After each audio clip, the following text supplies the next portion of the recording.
નમસ્કાર, હું છું પ્રિયા અને તમે જોઈ રહ્યા છો જનતા કી જાણકારી ન્યૂઝ। નજર કરીએ આજના સમાચાર ઉપર। અમરેલીના પ્રમુખ શ્રી અમરેલી જિલ્લા કોંગ્રેસ સમિતિ પૂર્વ ધારાસભ્ય શ્રી પ્રતાપભાઈ દુધાત દ્વારા મુખ્યમંત્રી ભૂપેન્દ્રભાઈ પટેલને ડિજિટલ ક્રોપ સર્વેમાં રહેલી ખામીઓ દૂર કરી ખેડૂતોને ન્યાય આપવા બાબતે પત્ર લખી જાણ કરવામાં આવેલ છે। પત્રમાં પ્રતાપભાઈ દુધાતે જણાવેલ છે કે ગુજરાત સરકારશ્રી દ્વારા ડિજિટલ ક્રોપ સર્વે સેટેલાઇટ સર્વે કરવામાં આવેલ છે, પરંતુ આ સર્વેમાં ઘણી ખામીઓ રહેલી જણાઈ આવી છે। ખેડૂતોના સર્વે નંબર તથા વાવેતર કરાયેલા પાકોની હકીકત સાથે મેળ ન ખાતા આંકડાઓ પ્રકાશમાં આવ્યા છે, જેના કારણે ખેડૂતોને ફરીથી મુશ્કેલીઓનો સામનો કરવો પડી રહે તેમ છે।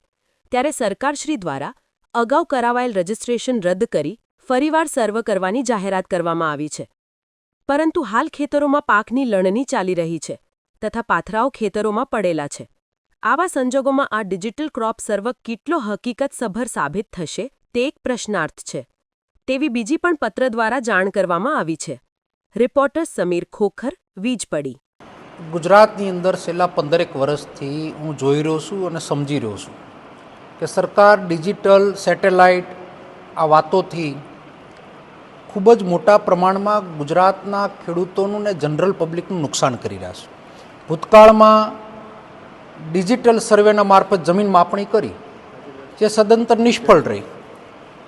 ગયા વર્ષે અતિવૃષ્ટિમાં 2024માં અમે આંદોલન અમરેલી જિલ્લા માટે કર્યું અને ડિજિટલ સર્વેના આધારે હમણાં પેકેજ ડિક્લેર કર્યું કે જ્યાં સિંગના વાવેતર નહોતા એને વળતર આપવામાં આવે, કપાસના વાવેતરવાળાને વળતર ના આપવામાં આવે, રાજકીય વળતરો આપવામાં આવે છે। રાજકીય એટલા માટે કહું કે સરકારના પ્રતિનિધિઓ જે ગામડાની ચોઈસ કરે એ ગામડાને વળતર આપવામાં આવે। હું તમને દાખલો એક અમરેલી જિલ્લાનો દાખલા તરીકે આપું તો અમરેલી વિધાનસભાના અમરેલી તાલુકામાં દિલીપભાઈ સંઘાણીના ગામની અંદર વરસાદ ન પડે, એક અમારું પ્રતાપપરા એરિયા છે ત્યાં વરસાદ ન પડે, બાકી આખા તાલુકામાં વરસાદ પડે। મારા લીલિયા તાલુકામાં ક્રાકસ ગામમાં વરસાદ પડે, એની 2 જ કિલોમીટર શેઢાવદર ગામ છે એમાં વરસાદ ન પડે। તો આનો મતલબ થયો કે મતના ગણિતનું કામ કરતી આ સરકાર ફરી વખત ખેડૂતની કમર ઉપર માર મારવાનું કામ કર્યું છે।